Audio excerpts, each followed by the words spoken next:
Hi അസ്സാം വലൈക്കും welcome to my channel. എന്തൊക്കെയുണ്ട് വിശേഷം? എല്ലാവരും സുഖമാണെന്ന് കരുതുന്നു. അൽഹംദുലില്ലാ ഞാനും സുഖമായിരിക്കുന്നു. നാം ഇന്ന് പുതിയൊരു വീഡിയോയുമായിട്ടാണ് വന്നിട്ടുള്ളത്.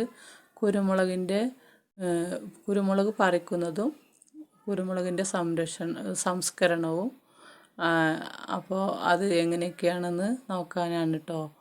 വീഡിയോ സ്കിപ്പ് ചെയ്യാതെ കാണണം, തീർച്ചയായും നിങ്ങൾക്ക് ഉപകാരപ്പെടും. അപ്പോൾ നമുക്ക് നേരെ വീഡിയോയിലോട്ട് പോവാം. അപ്പോൾ അതിന് വേണ്ടി നമുക്ക് കുരുമുളക് പറിച്ചെടുക്കാം കേട്ടോ. അപ്പോൾ പറിക്കുന്നത് പ്രത്യേകിച്ച് കാണിക്കാനൊന്നുമില്ലല്ലോ. അപ്പോൾ നമുക്കത് പറിച്ച് എടുത്തിട്ടുണ്ട്. ഇനി നമുക്ക് അതൊരു പ്ലാസ്റ്റിക് ചാക്കിൽ ഇട്ട് കൊടുക്കാം കേട്ടോ.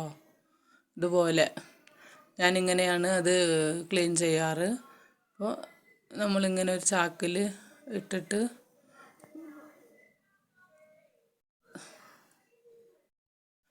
കൊടുക്കുന്നു എന്നിട്ട് ഇതുപോലെ ചുരുട്ടിയിട്ട് ഇങ്ങനെ കമത്തി വെക്കാം.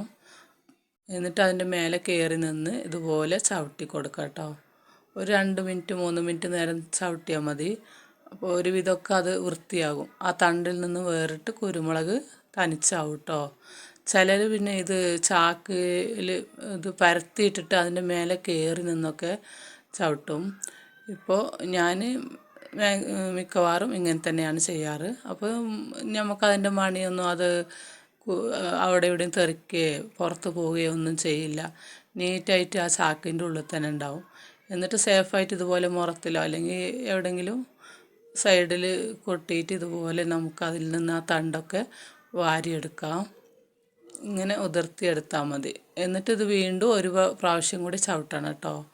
അതിൽ കുരുമുളക് കുറച്ച് അതിലുണ്ട് ഇപ്പോൾ. അപ്പോൾ അതുകൊണ്ട് നമ്മളിതൊന്നും കൂടെ ഇനി ചാക്കിലിട്ട് വീണ്ടും ചവിട്ടി ഇപ്പോൾ അത് മൊത്തം എല്ലാം എടുത്തിട്ടുണ്ട്. എന്നിട്ട് നമ്മളിതുപോലെ വെയിലത്തിട്ട് ഉണക്കാറാണ് കേട്ടോ. വേറെ ഞാനൊന്നും ചെയ്യാറില്ല. കാരണം നമ്മൾ വീട്ടാവശ്യത്തിന് ഉള്ളതായതുകൊണ്ട്. ഒരുപാട് നാൾ സൂക്ഷിക്കാനാണെങ്കിൽ അതിന് വേറെ മെത്തേഡൊക്കെ ഉണ്ട്. നിങ്ങൾ പറയുകയാണെങ്കിൽ കമൻറ്റ് ചെയ്താൽ മതി, ഞാൻ അതുപോലെ ചെയ്ത് കാണിക്കാം. പിന്നെ ഇത് ഇങ്ങനെ ഈ തണ്ടിൽ ഇപ്പോൾ 1 മണി 2 മണിയൊക്കെ ഉണ്ടാവും. അതൊക്കെ നമുക്ക് ഇതുപോലെ കൈ കൊണ്ട് പെറുക്കിയെടുക്കാം കേട്ടോ. എന്നിട്ട് പിന്നെ ഇപ്പോൾ കണ്ടോ, ഇത് 2-3 ദിവസം വെയിലത്ത് വെക്കുമ്പോൾ ഇതുപോലെ നമുക്ക് ഉണങ്ങിക്കിട്ടും.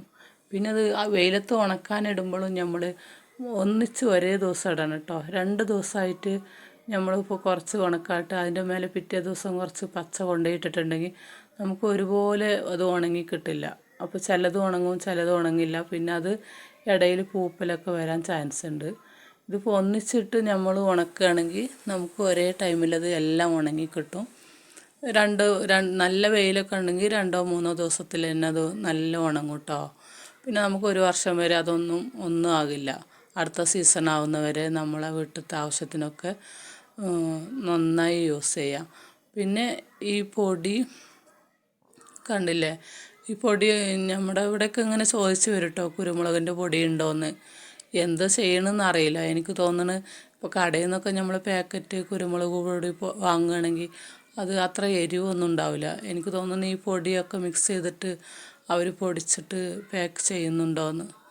അതുകൊണ്ടായിരിക്കും അത് ഒരു പ്രത്യേക കറുപ്പ് കളറും ആയിരിക്കും അത്.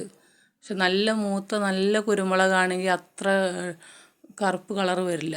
ചെറുതായിട്ടൊരു വെള്ള കളർ ഉണ്ടാവും. നല്ല മൂത്ത കുരുമുളകിന് അങ്ങനെ ഒരു ഇതുണ്ട്. അപ്പോൾ ഇത്രയൊക്കെയാണ് കേട്ടോ. എന്നിട്ട് ഇതിൽ ഈ തണ്ട് ഇതൊക്കെ ഒന്ന് ക്ലീൻ ചെയ്ത് നമുക്ക് വൃത്തിയാക്കി എടുത്ത് നല്ല എയർ ടൈറ്റായിട്ട് ഒരു ഡപ്പയിലിട്ട് അടച്ച് വെച്ചാൽ മതി. എന്നിട്ട് മിക്സിയിൽ പൊടിച്ച് വെച്ചാൽ നമുക്ക് ആവശ്യത്തിനെടുത്ത് ഉപയോഗിക്കാം. പെട്ടെന്ന് മുട്ട പൊരിക്കാനോ രസം വെക്കാൻ അങ്ങനെ ആവശ്യങ്ങൾക്കൊക്കെ പൊടിച്ച് വെച്ചാൽ നമുക്ക് പെട്ടെന്നെടുത്ത് ഉപയോഗിക്കാം. പിന്നെ അപ്പോൾ ഇത്രയൊക്കെ ഉള്ളൂ കേട്ടോ ഇന്നത്തെ വീഡിയോ ഇഷ്ടമായെങ്കിൽ ഒന്ന് ലൈക്ക് ചെയ്യാനും കമൻറ്റ് ചെയ്യാനും ഫ്രണ്ട്സിനൊക്കെ ഒന്ന് ഷെയർ ചെയ്യാനും മറക്കരുത്. നാളെ വീണ്ടും മറ്റൊരു വീഡിയോയുമായി വരുന്നത് വരെ എല്ലാവർക്കും ബായ്. അസ്സലാമു അലൈക്കും.